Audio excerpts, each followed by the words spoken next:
Hello, everyone. It is Leslee Bender with Vital Core Training. So I'm really excited. My new book, Vital Core Training, is now out on human kinetics. So the book really consists of all different ways that you can use a small ball. Now, I've been teaching with the Bender ball since 2006, and before then, I created a Pilates program with a small ball in about the year 2000. So with that being said, I've been using a small ball for a long time. So we actually did a lot of research on why the ball is so good as compared to not using a ball at all when it's used correctly. So for example, if you have a softball, and by the way, we have more colors in them now, and if you were to place the ball just above the knees, in between your thighs, back in the day, we would always say, squeeze, ooh, squeeze a ball. Well, when we do that, we're overactivating our hip flexors. So what we want to think about doing is placing the ball in between our thighs, just above our knees, and a light engagement of your adductors, those inner thigh muscles. From here, notice what you feel kinesthetically by having the ball there. For me, I start to have a deeper feeling of the deeper pelvic floor muscles. So in other words, a light engagement allows you to lift.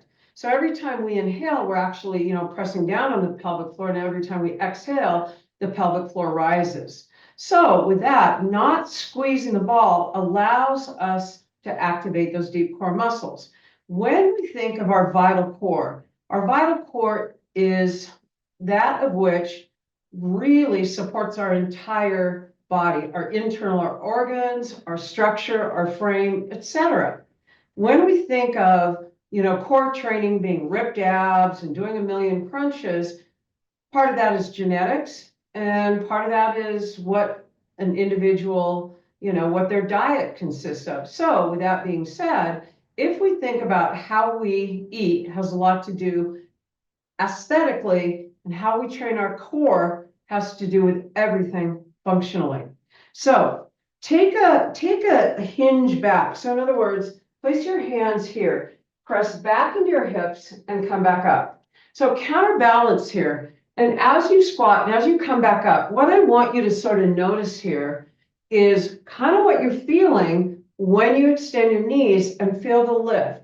So as you inhale on the way down, exhale on the way up, are we doing core training? The answer is yes. If we can get away from the mindset that core training is laying on our back and kicking our legs.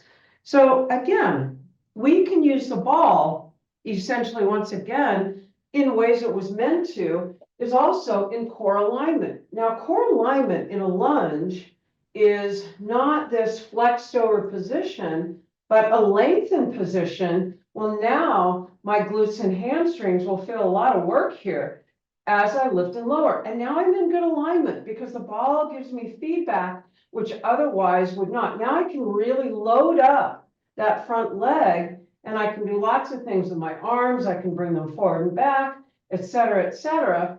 But at the end of the day, my goal is when my alignment is good, then everything is working good. As to where if my knee wasn't in a good position here, I'd be thinking, oh, my knee is killing me here. But instead I'm thinking about, oh, I'm feeling my glute and hamstring do work. Again, bringing purpose to movement. Same thing as if we were to do a cross back lunge.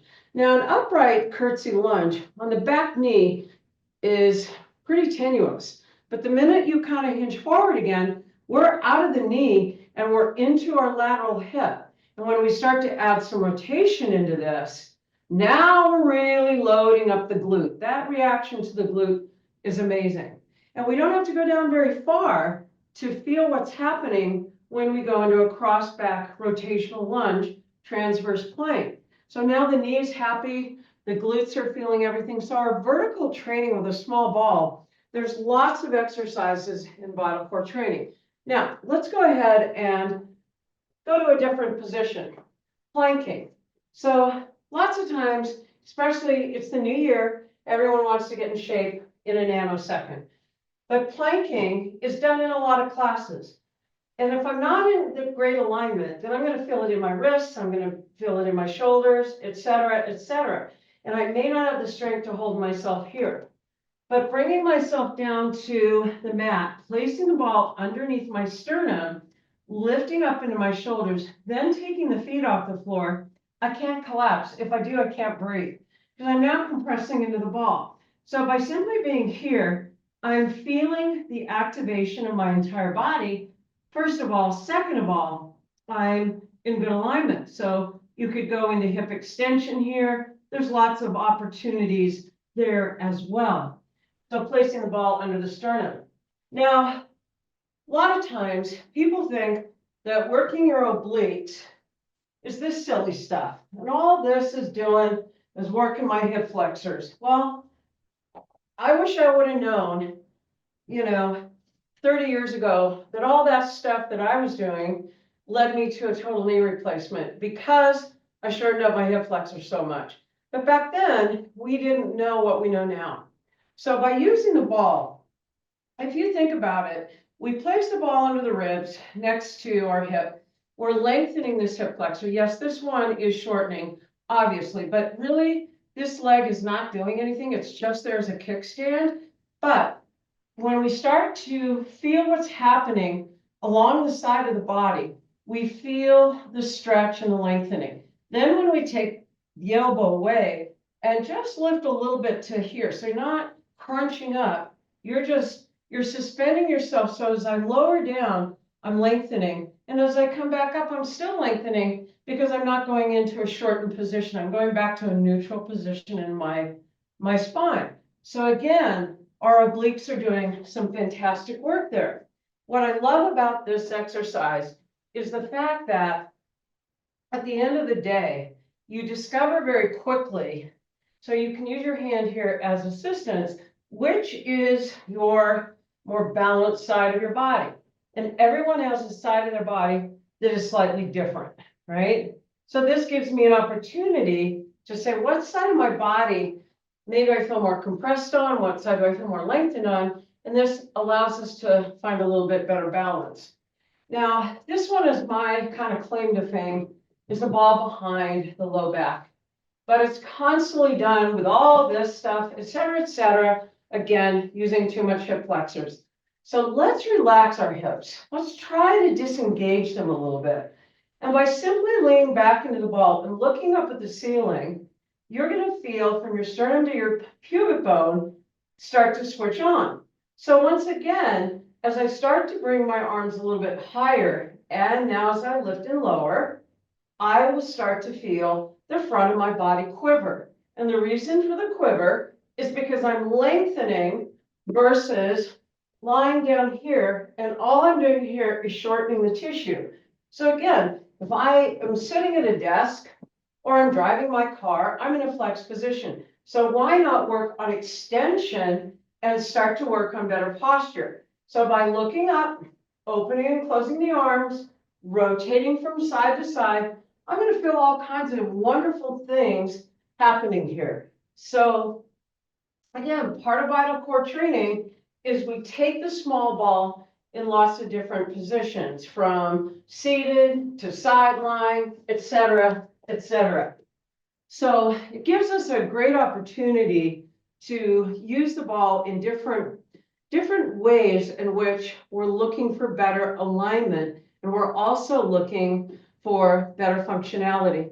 So even by placing the ball behind my low back here, and even just pressing against it, and going from neutral to an extended to back to neutral position here, and just by looking up, I feel the front of the body engage. And it's not like I'm doing this motion here. I'm not, because I don't want to shorten. I want to stay lengthened here. So you can even add that rotation. And this is great for maybe somebody who's coming off of an injury and they're just getting used to moving again. Because once again, it's the beginning of the year. And as we all know, everybody, wants to get fit. Let's talk about skiing, snowboarding, et cetera, et cetera. You're on an unstable surface and you've got to react, especially when you've got that, that skier or snowboarder coming behind you. You hear them coming and you need a really quick reaction to know of which side to go. So by working on a little bit of an unstable surface on one side, and doing some rotation, or just looking from right to left, is going to create my left side of my body to start to react here.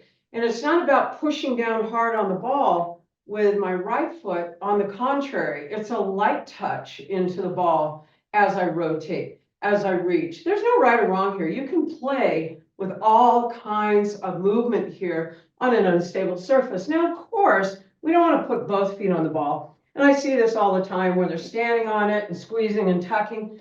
That's a completely unnatural position to put our body in. But what's a great tool, of course, is our bow suit. That's a great unstable surface to be on. But once again, these are just a few tips, few techniques that you will find in our publication through Human Kinetics, Vital Core Training. I wish you a good, strong, and healthy body and core as we thrive into 2025.